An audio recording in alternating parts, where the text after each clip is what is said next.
Kilala mo yung sumakay sa elevator. Grabe, ni NX connector. Sila ni... Alam mo, Nes, biglang taas ng value ng ano natin.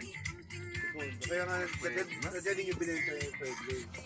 Gaganda yun. Ngayon ang pangit yung pinagawa.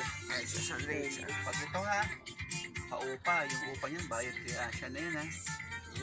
Araw-araw na niya yun. Wala siyang trabaho. Mangulit ano yun? Mangulit na yun. Bayad yun. Bayad po. Kasi mangyayari yan, Nes, pag yung... Sinabi sa akin yan, pag maano na ang transpo dito, transportation system sa Pinas. So yung value ng parking medyo bababa na yan. Hindi na kailangan ng tao ng kotse eh. Kaya medyo, ano ko yan eh, nakatutok, naka-target akong ibenta eh. Pero tagal pa. Kasi may value.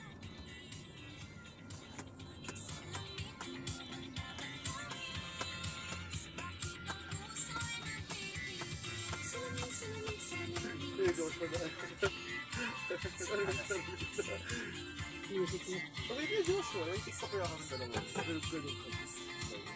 Diba kayo na Starbucks yung ganun ka. Sabi, malaking tao na ganun lang. Nahilig siya sa coffee. So.